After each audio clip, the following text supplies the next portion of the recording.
Indiana Jones is like reviewed really shit. And she was like, yeah, it got like a standing ovation at Cannes for like 8 minutes. I was like, Right. Do you ever believe that? Because could you imagine watching a film and then just standing there clapping for 8 minutes? I'd be like, fam, there's no way. 8 minutes? Fam, you get 30 seconds max and then I'm sitting back down.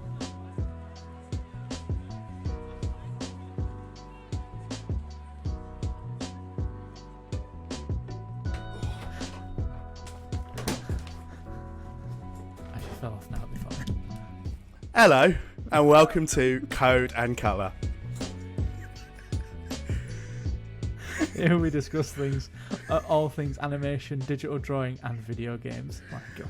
I am the forever eccentric but just so fabulous host, Tyler. I just can't believe you just went, I'm leaving.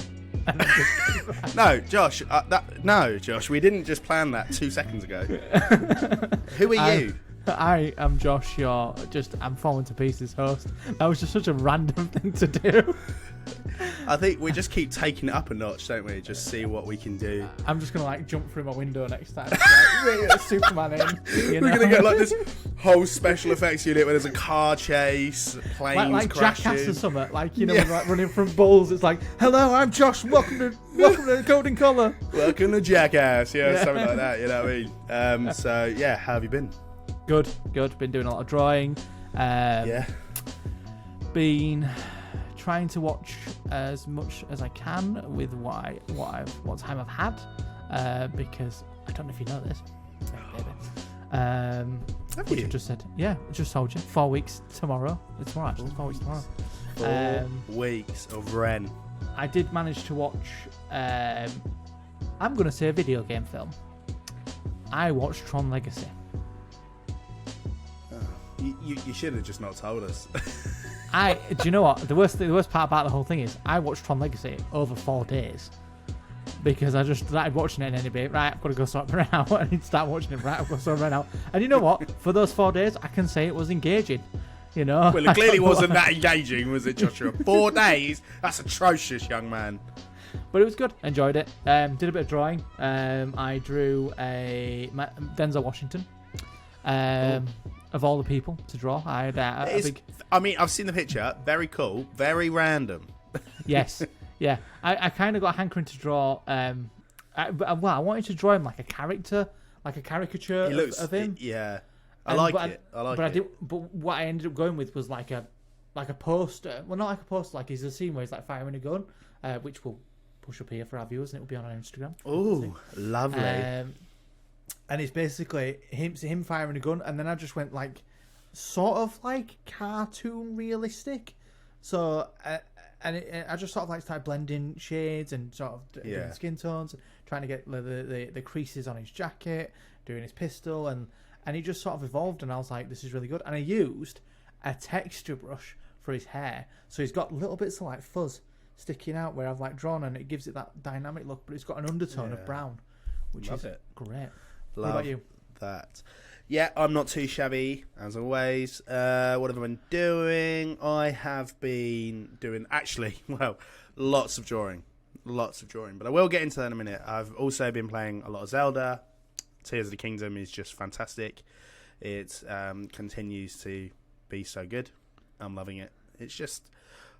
One thing I love even more than about it is it's just a lot more dynamic in terms of exploration. It's not just you're on Hyrule. There's the sky, and the sky is just full of some new possibilities and new challenges, and it presents lots of just great things to see, and I think it's great. So yeah, love it. Won't get into it because we talked about it quite a bit last week, but yeah, really enjoying Zelda. But yeah, I've been doing a lot of drawing, and I have spent a lot of the weekend that's just gone in a bit of a YouTube rabbit hole.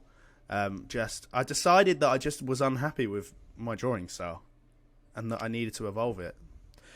And don't get me wrong, I do love my drawing style. It's got me where I am now, and it's got me to achieve the drawing that I've wanted to do so far. But you know what it's like. You just want to keep learning and keep being better and get to a point where you're like, this is fantastic. And it's one of those things. You will never be completely happy with the work you've done. No. But I have started doing this piece. So I started doing a lot of research into perspective drawing. Yeah. And I've watched a lot of YouTubers. One of the ones that I recommended to yourself was Ethan Becker, which he has a very bizarre tone to his videos, which I don't think Josh likes, but I really do. I like that he's quite cynical. He's just quite hostile. But I like it. It's almost like I just like that he's quite honest and real about it, about creators. Like, he talks, I can't remember the guy he references, but there's one video I watched of him talking about learning to draw perspective. And he was like, there's one YouTuber that talks about drawing perspective. And I get that, it probably seems a bit catty that he's, in order for his own personal gain, his own video, he's calling out another YouTuber. I get how hostile that comes across. However, the point he makes sense. And to be fair, it's not like he doesn't back it up with how amazing his own work is, because you've seen his work. He's very good. And he's worked on one of my favourite shows, which was a CNC recommendation way back at the beginning called Kipo in the Age of Wonder Beasts. So he was an artist on that. Which you were already sold. I was already sold. So I was like, I need to learn everything But he talks about the guy that he references. He says that guy says that the best way to learn to draw is to just use using your imagination, tap into your imagination. And he's like, that is a horrible way to learn to draw. He's right. And he's right. And the reason he says it's right is because using your imagination when you're trying to draw might seem like a wonderful idea, but the person telling you to do that has been drawing for years, right? And he has an imagination that is just built to draw. Yeah. Right? He's been doing it for so long that he sees an image and he knows how to put it on a page. Like, me and Josh, I'm kind of getting there. We're getting there, right? We see an image in our head and we can draw it. But I can't say with absolute certainty that everything I see in my head comes out exactly the way I want it to on page. Sometimes we get lucky, but they can probably knock out pieces in 2-3 hours, where I've been working on a piece that I've been drawing, for a perspective drawing, that's taken me the best part of 2 days, I think. So, which is fine. So I think that point is what makes it interesting. But anyway, I'm doing a perspective drawing, and I decided to learn it. I decided to draw this corner of my room. It's good. It's really good. Thank you. I'll put it on the screen, because there's a lot. It's quite an interesting corner because there's a lot going on, but there's also not a lot going on, and there's gives you a lot of chance to play with perspective. So, and it's working quite well, and it's coming out really cool. And the style that I've gone for a lot more line work, which I famously avoided for so long. Yeah. But even Josh says it looks really cool. So it does. Yeah. What an honour from Mr. Code himself. Just touching back on your imagination thing. Same thing with what I was doing with old Denzel. I had an image in my head that I wanted to draw, and I was trying to draw it, and I was like, no, I need a reference. I need something to go off in order to draw what I needed to draw. And I found an image that closely resembled what I wanted to do, and then I managed to draw it, and I managed to sort of like look at sort of like bridging that gap and putting my own sort of style on something that exists. It's interesting because I always felt that, and like, I always felt that using references almost felt like I was cheating, but it isn't, is it? Because it actually turns out that's how you learn. Yeah. Whereas I should be, whereas no should be, where the table should be in this case, the angle of the light and that. I think it's one of those things when you want to learn a new skill, you want to be able to dive in and pick it up in a day or two, and it's not like that, especially with this kind of work. Especially with the scale we have in mind at the project and the scale of it, and for what we have in mind. This isn't going to be done overnight, is it? It's going to take us some time. So yeah, I've gone on a tangent there. That's what I've been up to. Lots of drawing, lots of gaming, lots of code and colouring. Yeah. So enjoying that. That's pretty much all we've been doing. So today we are going to be, I feel like we've strayed away from this side of our podcast for a few weeks now, which is the video game side of things. So today we are going to be exploring single-player games. And to kick us off, I've got a lovely little icebreaker. So shall we get into it? Yes, we shall. So, icebreaker. We've not done one for a few weeks, have we? This week, I have got a lovely one for us. And it is... So it's actually based on a tweet I saw, because everything I do is based on a tweet I saw. You live on Twitter. I do. You are that guy. You're in that sense. I am chronically online. I got called that once, and I went, I really am. I really am chronically online. Sounds like a diagnosis. I am, and I'm okay with it. Apparently, it's the thing. Like, oh, you're chronically online. I was like, I didn't know it was a thing, but you know what? It makes a lot of sense. So the breaker that I have, the icebreaker that I've got for you today, Joshua, is I want you to give me 3 games from your childhood that define your childhood. So we've kind of done something similar before. We did the PlayStation one, which was to define a generation, but I kind of want to expand on that and do what defines you. For 3 games that define you. We'll do one I've got 3 as well. We'll take it in turns. You can go first. So what have you got for me, Joshua? So my game that would define my generation first was a PS1 number called Fighting Force. I think I've touched on it before. I don't think so. I think I'm sure I've mentioned it before on the pod. Why am I not surprised the word fighting is in there? Because it's just good stuff. I was going to say what else, but it's just good. It's like Chef Kiss, old action game, and essentially you pick 4 characters, and they're all secret agents. You want to say like just bruisers, 2 female, 2 men. One's called Smasher, and he's a big hulking like guy. Other one's called Hawk. Weird like it's 90s, and you essentially are just going from level to level. You start off in a parking lot and the van goes through the wall. I think I know exactly what game this is. Yeah, I actually think I remember this game myself. And you pick up like tires off broken cars and you use them to beat people up with, or truncheons or pistols, or you throw people into cars. And it's just there's nobody makes a game like that. And like if you could have a game like that nowadays with like Unreal Engine and like all the physics and destruction. Oh, I know I knew it was this game. I know exactly what game this is, and this was a cool game. It is one of those things. It is one of those things we don't get much anymore. No, it's all deep stories and long narratives and just really deep things, which is great. But there's just a lot of it. I think sometimes you just want to kill some people, blow up some stuff, and just be done with it, right? Yeah, that's exactly what you want to do. That's why I think that's why Just Cause was so good, because it had that element of nostalgia to it, right? It's something that people long for still. And every sequel that kept coming out was just like something bigger and better. And then like they did Just Cause 4, and it was like, here's tornadoes that you can like command. And I was like, yes, okay. Yes. Have you sorted the frame rate out? Yeah, Thank you. I think we have got to a point with video games where we certainly forget that the idea of them was to escape reality. Yeah. Blending that is scary. But anyway, sorry.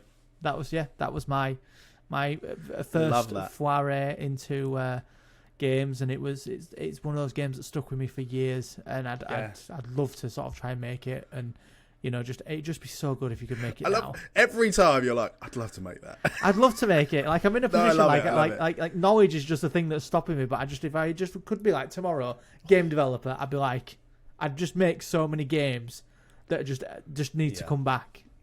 Maybe that's your thing. Yeah.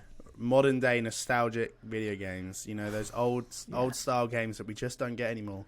Yeah. No, love that. My first game, some of my answers are a little bit more basic than yours, I guess, but my first one will be Pokemon Red. Oh. The very, very beginning of Pokemon. I think I was Red. I had Red. One with famously had Charizard on the front, and I remember the day I got it, right, and I will never forget it. And this is going to seem like a weird setting, right, but I was 4 or 5 years old. I had a Game Boy. I was obsessed. It was one of those Game Boy Pockets, the ones that are black and white screen, the ones that if you didn't have the lights on, you couldn't see. And the little magnifying thing on. Like, No, that didn't come till Game Boy Advance. Oh, did it not? Color, I didn't think. Okay. No. Well, at least I didn't have one of them till then, anyway. So I had one of them, black and white, horribly old, horribly pixelated, and the screen was about this small. Had that, but it worked. And I remember it. Worked, and I just remember getting Bulbasaur, and I was like, unreal. Yeah, unreal. The love of Bulb came straight away. I don't know why, because as a 4 to 5 year old kid, seeing a lizard with a tail on fire probably would have been like, oh my god, that is sick. And I would have just looked at Squirtle and gone, that's just a tortoise. I'm not really fast. But even though I did love Blastoise, there's nothing cooler than that. I think, there's been lots of cool Pokemon designs, but that you can't get away from how cool Charizard, Blastoise, and Venusaur all are. They just hit different.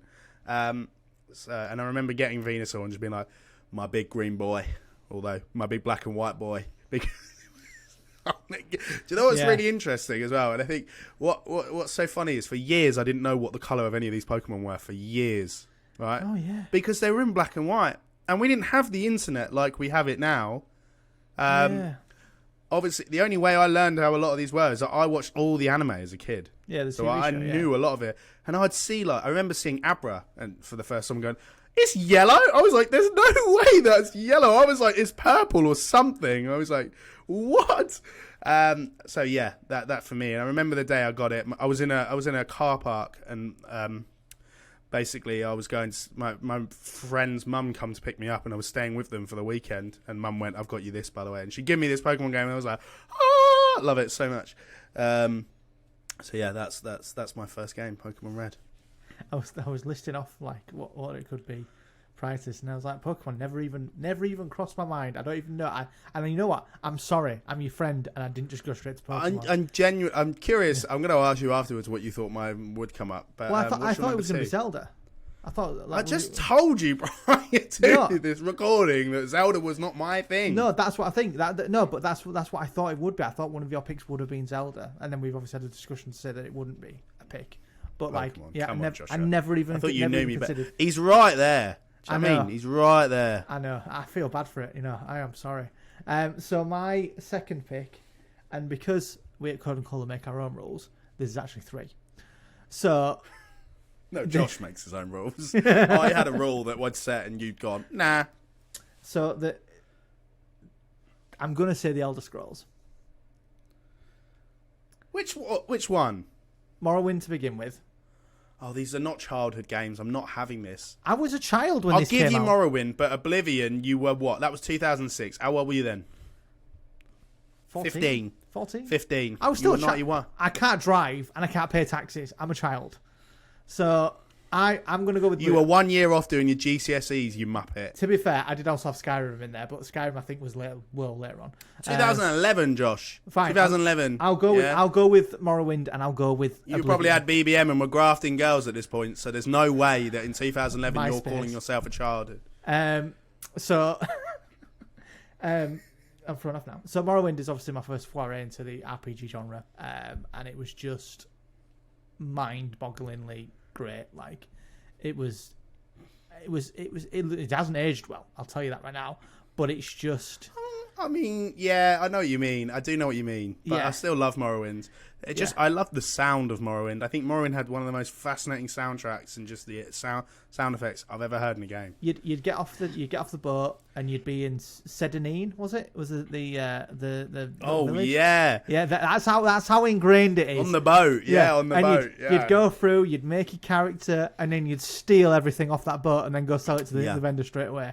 And then you get a bit of gold, and then you head off to where you fight some mud crabs. And did I do any part of that story? No.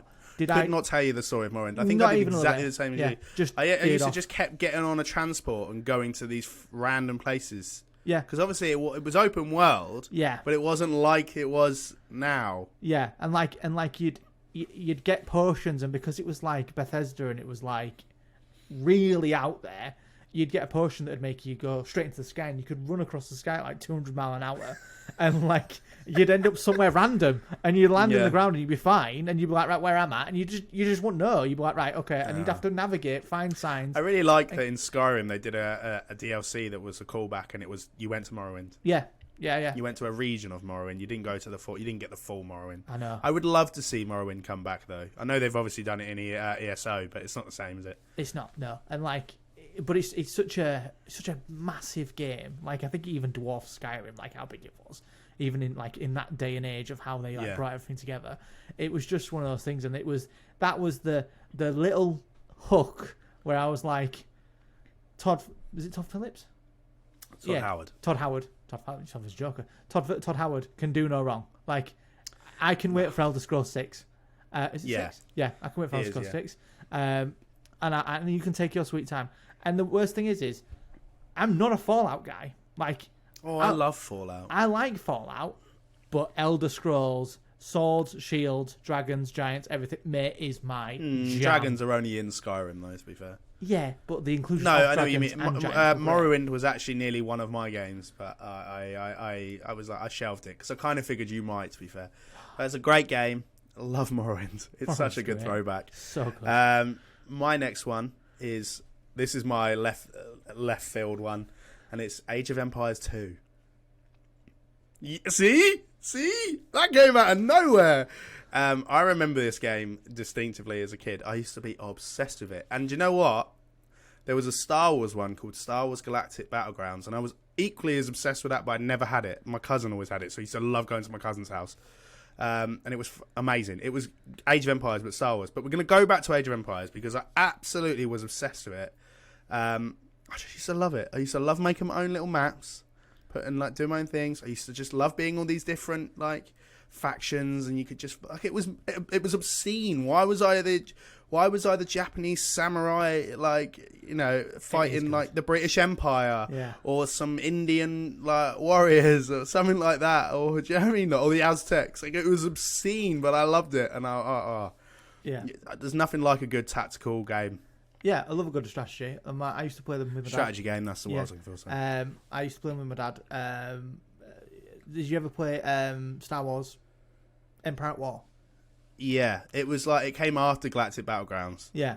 It was decent, and Age of Empires, you playing as a samurai, for instance, and going against the British Empire or a Spanish conquistador or or the French, and then you just hear the little trumpets going off as there's an attack happening, and you're like, where is it? And you're trying to fight, trying to scour the map, going, where is it?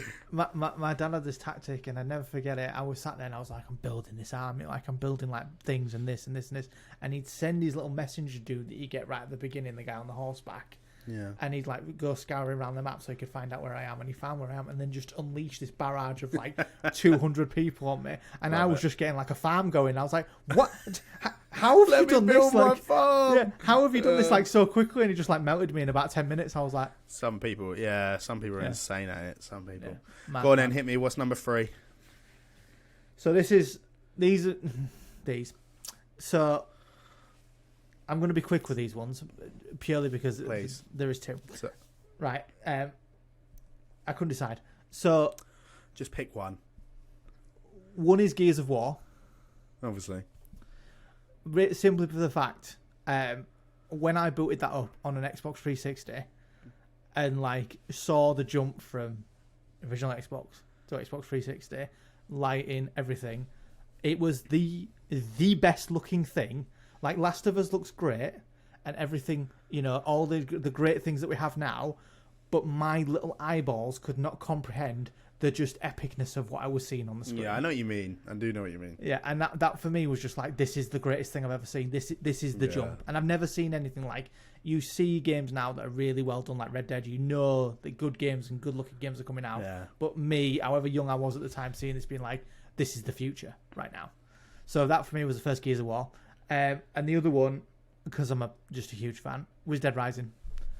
I played that till my fingers bled, and just the whole dynamic of being stuck somewhere, thousands of zombies. I guess that's why it was your recommendation not so long ago, eh? Exactly. And it's just, you're stuck in a mall, everything's a weapon, and just being able to just pick up anything and go into any shop and pick up, change your outfit to suit your style or whatever, however you want to look, and you go to a sports centre to get a baseball bat, or go to a garden centre to get a chainsaw, and a supermarket to get food. They just don't do that anymore. No. It's all big stuff, and I think that the word on the actual street that I've heard recently is they're making a Dead Rising 1 remake, which will be announced at PlayStation, but we don't know yet. So you might have heard it here first. Interesting. A little code and colour exclusive, is it? If this is true, I will buy a PS5. If it's not, we take no credit for it. If it comes out, if they announce it at a PlayStation event, I am buying this. I'm buying a PS5. It'll be on PS1. It'll be on PC, surely. Oh, 100%. But if it was it's a PS5 exclusive, I'm buying a PS5. Fair enough. Fair enough. I'll probably get it as well. Yeah. My third one, probably going to come as no surprise to anyone, is the Knights of the Old Republic, the original one, the OG Knights of the Old Republic. As a Star Wars fan from a very young age, wow, it's like one of the first RPG Star Wars games, if not one of the only Star Wars RPG games we've ever had, right? And it just was amazing. The possibilities were limitless. And I liked the fact that you could play as all the companions. So even if you were like, you made your character a Jedi, and you were like, oh, I kind of wish I'd gone a bit down like a bounty hunter route. No problem. You had one on your team, and you could play as them, and you could customize every single detail of that character. And I liked that you had the karma system. Like, I loved it. I just thought it was amazing. Going to these new worlds and seeing familiar ones. You know, you'd heard about Dantooine, but we never actually really saw what Dantooine looked like. Obviously, Leia namesakes it in A New Hope, but you never saw what Dantooine looked like. And then you got to go to Tatooine, and that was amazing. And then Kashyyyk as well. It was awesome. And then there was like what was it planet called? Was it called Manan, I think? And it was just it was an all-water planet, which, I don't know, I just thought it was really cool. The planets were really unique and diverse. I think what I liked about it is that it wasn't feel like you weren't going to two planets. It felt like a very similar experience. Don't get me wrong, I love the Jedi games that have come out, but especially with the second one, actually, one of my biggest problems with it is a lot of the planets feel very similar. Like you go to Jeddah, which is a bit of a wastelandy, dry, and then you've got Kobo, which is a bit similar in that regard. So there's not really much diversity in the planets, I think. They are, don't get me wrong, they are, but they're not. The spectrum's a lot wider, I'd say, in KOTOR. So, yeah. Well, that's why it's getting a remake. It was so beloved. Well, at some friggin' point, anyway. Yeah, it needs to happen. Yeah. It does. Anyway. Good shout. Great. And that's I like that we've picked single-player games, because that's going to link nicely into what we've spoken about today. Oh.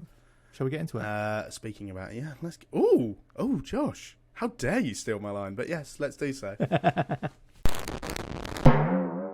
So, today we are going to be talking about single-player games, and specifically about whether we think there's still a lot of love for them, a need for them, a desire. Do people want to play them? Are they still hitting the same way they did as those games that me and Josh referenced mere seconds ago? And Josh, in a short answer, gave me yes when I asked him about it. But I thought, let's talk about it. So, over to you.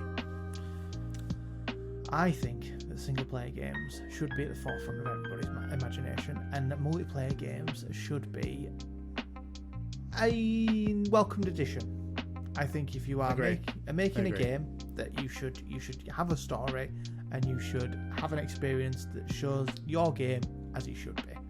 If you are making a multiplayer game, don't tack on a single player. Like, I know that COD famously is a multiplayer game. A lot of people do. It wasn't always though, was it? It wasn't. It was. It was for a long time a war simulator, and people loved that. Yeah, loved it. And like COD 4, they went. You know what we'll do is we'll make it more inclusive for people to enjoy that experience with their friends. Yeah, and then they brought out Modern Warfare, and then they brought out the Modern Warfare 2s and Black Opses, and then it was like Zombies was added, and it was all like, let's play these games as with your friends, and there's nothing wrong with that, but like when they decided to change is when they lost a step with their campaigns, because Black Ops, the first Black Ops campaign is amazing, Modern Warfare's campaign is amazing, and Black Ops, Black Ops, I love the Black Ops one. So when they started coming out, and the original Modern Warfare, Call of Duty 2, was it 2, 3, 4, 2? No, 4 was Modern Warfare, wasn't it? 4 was the first Modern Warfare. Yeah. 3 was that World at War? That no, that came out after. It was. Did it? Yeah. World at War. Are you sure? Yeah, 100%. I might get dragged through the calls in the edited room, but I'm 99% sure it came out after. You googling? Carry on. Yeah. So and the Black Ops ones were really good, and then of course it did, because Viktor Reznov gets announced in World at War, in Black Ops 1, and then World at War comes out. or You are right. other It way did around. come out after. Yeah, Yeah. All right. other way fair around. enough. So yeah, and that at that time, that's when they peaked with their campaigns. But then when they started to dive into more like zombies and multiplayer, the campaigns kind of got like left behind. And I think that it has shown in the recent years that good single player games do make you a lot of money. Are beloved. You know, you've played two right now. You've played Jedi Survivor. You're playing Breath of the Wild. Both great single player games. Sorry, yeah, Tears of the Kingdom. They're both great single player games. You know, and I think that. I think with everybody making multiplayer games, having that time to yourself, and you played Season as well, a single player game. I didn't play Season. I experienced Season. Exactly, and that's the thing is, and I think that people should, or developers should do that. You know, you've hit the nail on the head. You experienced Season, and more people need to experience games like that. I think what's great about, and also really upsetting about single player games is there are so many games that I've played that I'm like, I wish I could experience that for the first time again. Yeah. And that is something you'll never get with a multiplayer game because it's just so repetitive. Yeah. It's like you could be out of one match and into another within minutes. It gives me a buzz playing multiplayer games, but it definitely hits in a different way than that does. Like these single player games, like if I think back to, I talk about this a lot, but The Last of Us, right? The first one, like that was an emotional experience. Yeah. Right.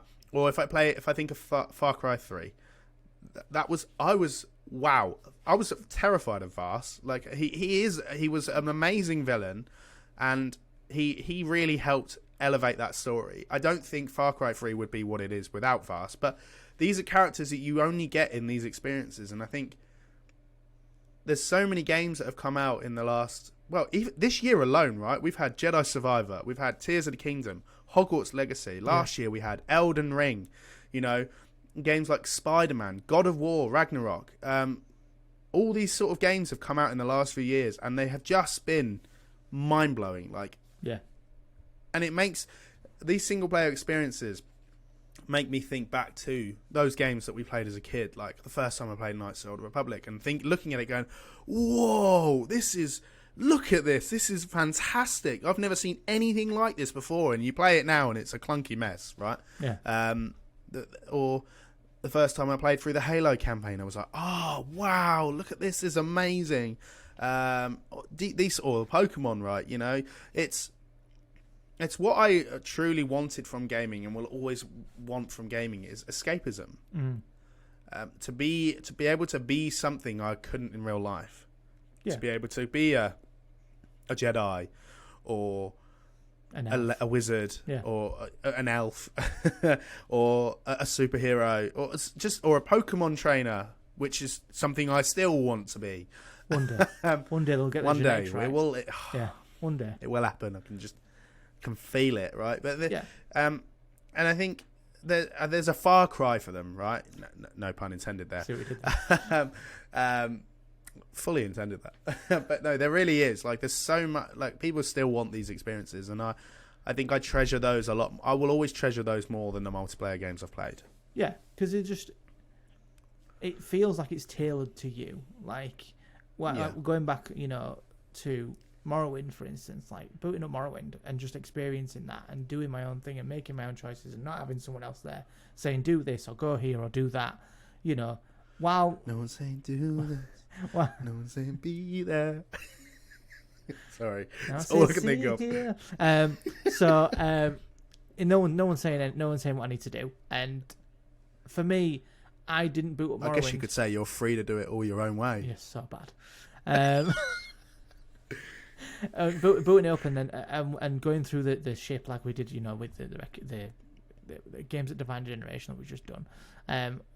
I didn't go through there and then come out to the town and be like, oh, you know what this is missing? 32 random people jumping about the map. You know? What is missing is, all these hopping characters trying to avoid getting shot, clarting me in the face with a pump shotgun. Like there's a good there's a game that came out, and it's a divisive game, but since it's come out, they've kind of turned it around and made it more of a tactical shooter. It's a young studio by the name of Tom Clancy's Ghost Recon Breakpoint. I don't know if you've heard of it. Tom Clancy's Ghost. No. I mean, yes, but I don't think I've played it. Well, when that came out, that was very much like, we're always online, you can play with your friends, they can jump in, they can jump out, and you can get all these guns, and it was all sort of like looter, shooter, multiplayer, and then, you know, you can show off your stuff to your friends, and look at what I've got, and, you know, it was just naff. And everybody saw that game and went, no. And they literally took it away. You could still play it as it was, and then they came back with an update that was like a year or so, year and a half ago, and it was like a realistic, like a grounded mode, and it basically took all the HUD elements off, took away the fact that, you know, you can get 10,000 different guns in the space of like 20 minutes because you just be constantly picking up new guns. You could have your own gun, and you could modify it, and you could play the game as like a proper, like, realistic tactical world shooter. And you can see videos on YouTube where people have gone in and gone, the John Wick of Ghost Recon, where he's like entered a base and thrown a drone up, marked his targets, and he's gone in and he's been really tactical, and it looks like John Wick. And like that has become more of like a single player focus like event that they can experience, and it's the proper way of experiencing it, rather than coming out being like, here's everything you can show off to your friends, and it's all about getting loot and all about getting credits and all about getting multiplayer stuff and multiplayer. Whereas actual fact, when they took everything out that was hurting it, it's actually a phenomenal game. Yeah. Like they corrected the course and made it a phenomenal game. Which, you know, shouts out to Ubisoft. They don't usually do that, but you know, they did, and they made a good, solid, you know, game that's, you know, they fixed it essentially a few years later and made it a good single player game that you can have people jump in if you want. But it was really, when it came out, it was all like, you can have teammates, you can do this, and there's nothing like you go into like, it's called AOR, I think it's called, like Avatar, and you go into this like base camp that's a multiplayer base camp where there's like 15, there's like 40 people just meandering about, running to different things, like one's running to a shop, one's running to this, and there's nothing that like breaks the immersion going, you're the last survivor on an island that's going to be overrun and you're the last line of defense, and then there's 40 people like in front of you, all the last line of defense, that like just completely breaks the immersion. You're like, well, I know exactly what you mean. It just doesn't do it, but they fixed it eventually. No, I know exactly what you mean. I think there's some. I think when it comes to single player games, there's nothing like going off on an adventure on your own, and you know, it's a fascinating experience. But I think, whilst I have no problem with multiplayer games, like that's just we're in an age of that. I mean, we certainly had a much bigger age of that 15 years ago when, you know, the Call of Duty. Like the Call of Duty multiplayer swept the world, right? And people loved it, and there's nothing wrong with that, and fantastic. For me personally, I played those, but for me, if I'm being honest, I always felt, I was like, it's just not scratching the itch I've got for a video game when I play multiplayer games. Like, I love being able to play with my friends, and it was always great, but I just always have been like into going and playing as a character I can't play as usually, and going and exploring a world that isn't something I would see every day. Like, yeah, the COD maps are cool, but it's just a map, isn't it? And there's nothing to explore, there's nothing to gain from it. In all seriousness, there was actually nothing to gain from killing all these people. You didn't get on any. Well, you did. You got you unlocked certain guns and stuff like that. But I don't know. It just didn't fulfill me the way that it should do. But that's not me saying multiplayer should be rolled out. And I think, you know, it goes without saying, I'm a big fan of like co-op multiplayer games, like story games. You know, and I think games like It Takes Two, which you rightfully mentioned when we were discussing this off of this. What a fantastic game, and what an amazing experience that just really honed in on the fact that people still want to play couch co-op games, and it's Yeah. something that I think a lot of people still enjoy. That's a multiplayer experience for me that I like. So I want to get back to that. Like, yes, I like the fact that I can play with my friends anywhere in the world, right? You know, that is amazing that we have the access to that technology. But I can't help but feel that has also isolated people from spending time with their friends, because I used to have a friend that, you know, back all through school, all through college, we're sadly not friends anymore, but we would spend every weekend just playing 2-player games together, like, but in person. In person, we would find a 2-player game and play it, or we would just get our setups and both be playing a single-player game. And that for me is what gaming is all about, right? There's a lot of taboo that gaming is, you know, not good for you and is ruining things and just doesn't create, like, but it has so much love, and people love experiencing that with other people, even if it's not a fact that you're not both playing the same game. Like, it's something to be shared and enjoyed at all times. And if you get an opportunity to play the same game together, then fantastic, I'm all for it. Yeah, I think I agree, and I'm just thinking of the games now that, you know, have I want to say defined a generation. There's a couple I was thinking while we were talking about this. One I'll talk about that's, I think, is a better single player game than it is a multiplayer game, but because it's such a stinking powerhouse of a game, it's stopping the inevitable sequel being made anytime soon. Is old GTA. Right. Now, I love the GTA campaign. GTA 6's campaign is brilliant. Doing the heist, building Five campaign. Yes, sorry. You're right, it is. Yeah, You're right. GTA 6 is no doubt will be great, but it ought to be, if Yeah. you consider it's been 10 years. it will, and I think that it's. I've replayed the campaign so many times of GTA 5. It's so good. It is, but I've not spent that much time in online because I just bounce off it. Do you know what I actually did? I played a lot of the online, but interestingly, so I was still friends with that person, and he used to bring his setup to my house, and we would just sort of play the online together for hours upon hours, all night. Do you know what I mean? Like, we'd order a pizza, we'd get a couple of beers or something in, and we would just sit and play it. And for me, that's what it's about. That had that kind of couch co-op experience because we were there together playing it, and we would ride it. We nicked some like biker gang bikes, and we had them, and that just became our thing. And we just drove around, did the little missions, and annoyed the city of Los Santos, and that's what it was about. And it just kind of, that for me, honed in on that nostalgia for being able to play those couch co-op games that we used to enjoy as a kid. I want more of that. Yeah, and I think that another game that sort of sprung to mind was which was a banger of a single player game, which, you know, it doesn't get enough credit, but it is a cult classic. Simpsons Hit and Run, people. Oh, mush! What a game, mush! What a Simpsons game! Hit and Run. What a game! Honestly, fantastic. Just What a game! I know we talked about this in an episode of ours, right? Yeah. Love it. Love that game. woke up and chose violence, like, and literally violence as well. And it was like, it just didn't need to go that hard. It was like a child-friendly Grand Theft Auto, and it was just so good. Do you know what I mean? Like, it's so good. It's just so many games that banged. PlayStation 2 just banged when it came to single-player games. It really did. There was so many games. I was like, wow. Do you ever remember? There was a game.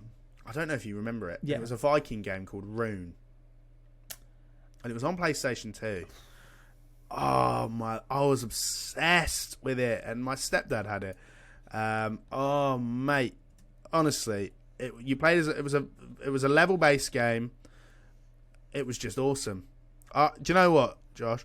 You were the demographic for this game. All right. You would love it. Oh. You would love it. It is so good, and I think about it all the time. Like, Vikings is something. I mean, I know we've got God of War, but Vikings is something that's a real untapped market, I think. There was a game that I wanted. Obviously, you had Assassin's Creed Valhalla, but again, not the same. There was a game that I wanted that was that came out. Do you remember Beowulf? The animated Beowulf. Yeah. That used to freak me out, Grendel. Angelina Jolie being the what was her name? The mother. I can't remember her name. Really well done. Really, really. And there was a trailer that came out for the game. And it was Ray Winston voicing Beowulf. and he does his I'm Ripper, Terror, and Slasher and Gouger. It is a good film. And he literally in the trailer, he goes, I am Beowulf. And I was like, oh my God, I want to play that.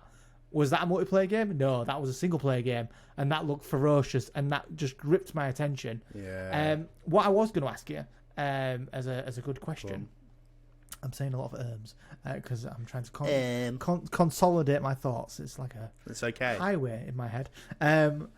God. When you say PlayStation, so PlayStation 2 had loads of games that were bangers. And do you think... Undeniably. Do you think that now, because of studio pressures and about getting games out, do you think that they're stopped from doing good single-player campaigns, and those types of games are held towards indie developers rather than major studios, because they know that, like, for instance, when they did Star Wars Battlefront 2, essentially, Battlefront's campaign is Battlefront's multiplayer. Yeah. And and they didn't make a campaign that was, the Battlefront 2's campaign is by all accounts quite good, but essentially you're playing Battlefront 2's multiplayer. Yeah. Do you think the studio interference has stopped that sort of demographic? 100%. It's, we talked about something similar last week when we were talking about AI. It's the need for something instantly, right? Yeah. There's the need to get something out fast, and I think that's easier in a multiplayer aspect, to get something out fast, because if it's broken, no one's going to notice it as quickly because you're so honed in on the fact that you want to tear other people apart. Yeah. Whereas I think playing a story game, be it a single player or a couch co-op one, the experience is the immersion, right? And if a single minute detail breaks that immersion, I'm out, right? I'm out. And I'm the same when I go to a cinema. Sometimes I'm watching a film and I catch myself going, I forgot I was in the cinema for a minute. Do you know what I mean? Like, I'm just so absorbed. And I'm like that with a game, that I can't forget. I'll get tunnel vision when I play a game. And I'll forget that I'm anywhere else other than that experience. And if a single detail, like, I don't know, I've fallen through the world, like through the... Yeah, clips. And I'm like, oh, okay. Fine, that's annoying. Or if... Another thing, this can't be helped, this is just me being poor at video games at times, is when I die over and over and I'm repeatedly having to do it, and unskippable cutscenes, that really throws me off my immersion as well, because I'm like, I have lived this so many times. I think it's so annoying. But yeah, so I think, yes, the answer to your question, yes, I think pressure doesn't help from these studios, because there's money to be made and they'll make it. And if that means that we have to get these games out in a hurry, then fine. Let indie studios do it, because what have they got to, like, they've got all the time in the world, Yeah, but the pedigree's there, though. Like Ghost of Tsushima, Horizon. Well, it's, there's a tweet here, which is what transpired into this entire episode, was Zelda, Jedi Survivor, Hogwarts Legacy, all hitting gargantuan sales numbers with no multiplayer player or live service, is absolutely going to affect the games we see in the coming 3 to 4 years. I think I like that in the last sort of 3 to 4 years we've had previously, a lot of the games that have dominated sales are single player games, right? Hogwarts, amazing. Yeah, we did a whole thing on that. Amazing. Jedi Survivor, Zelda. These games are just fantastic. The most recent Pokemon games that have come out. Both the Pokemon games that come out in the last year, you had Legends Arceus and you had Scarlet Violet. They're both done really well.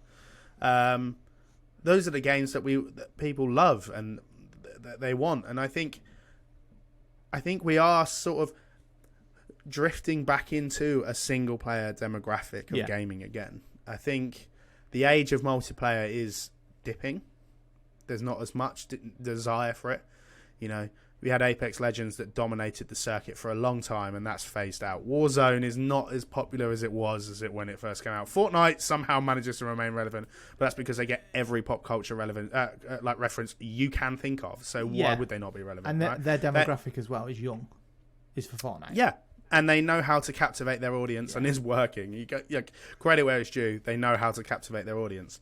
I'm a sucker for them. But And you know, the love for, I mean, a lot of my friends have been playing the new Rainbow Six Siege game. Well, it's not even new; it's been out a while. Okay. But a lot of people are playing that. Like, I'm like, "Are you coming on?" And they're like, "No, I'm playing Siege." So I'm like, so you know, people do want to play those games, but I think there's not a need for them as much anymore. And one thing I would like to mention that I really hate. Just because your single player game is doing really well does not mean you need to create a multiplayer for it. Yeah, 100%. 100%. Okay, so Last of Us factions. I don't need it. No one needs I don't need that. it. I need Last of Us 3. I don't care. I want to know what happens to Abby and Ellie. Yeah. I do not give a flying toss about playing online Last of Us. It's not the kind of game for it. Not even there for it. No. If it's anything like DayZ, like if you can go around, I think it's San Francisco. If I can play as a clicker though.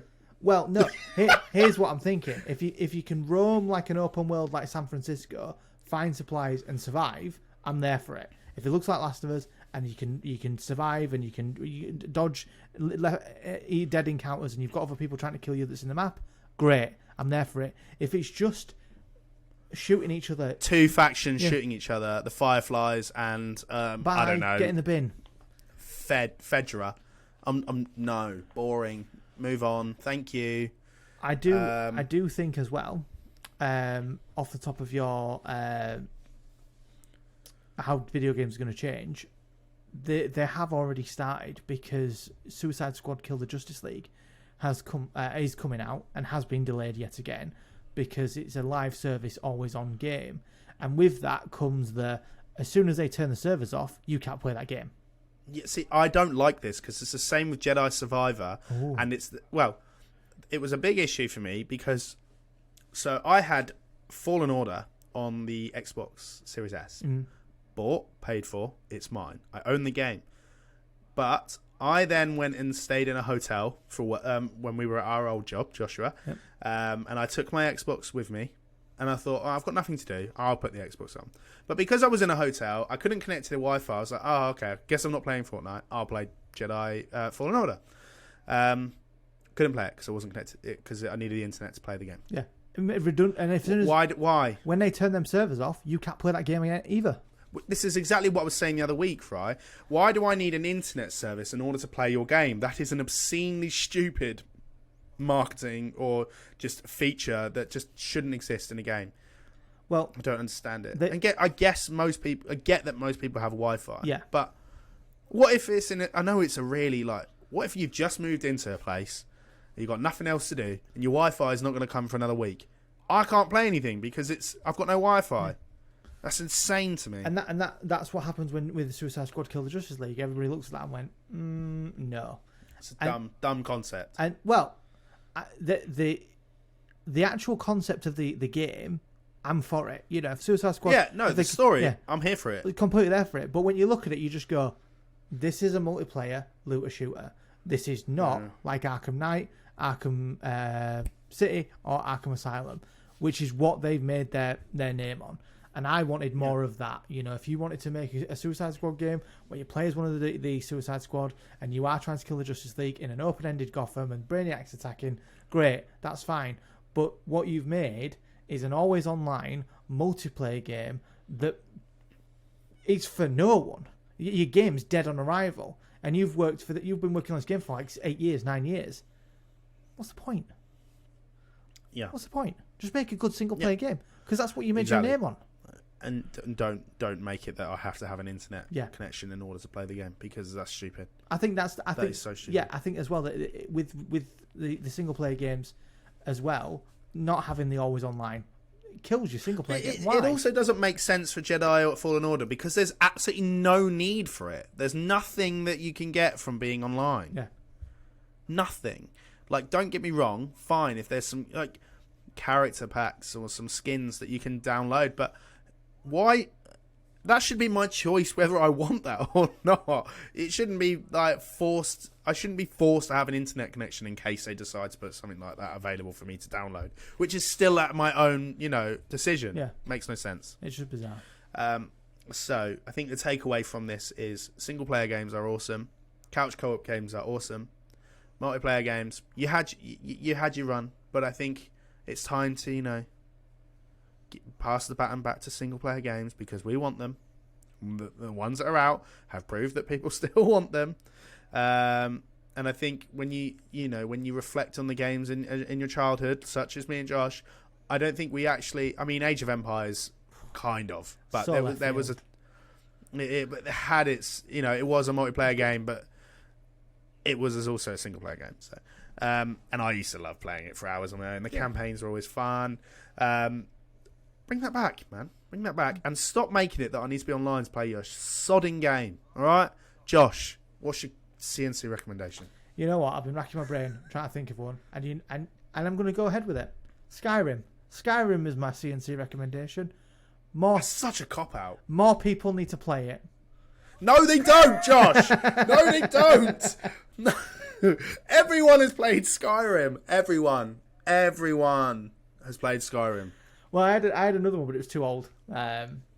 Because I was thinking about the old Avengers behind me. Did you ever play a game called Hulk Ultimate Destruction? But anyway, we'll talk about that another game. time. Tell us why you've picked Skyrim. Because It's like we need a reason. well, it's just you can still play it on your consoles now. And if you want something that's an immersive single player experience where you can just be whatever you want, and it has mods now, which is not something we've talked about much on the old CNC podcast, where you can mod everything on the game and change it so you've got like the weapons from Lord of the Rings on there and stuff. It's great.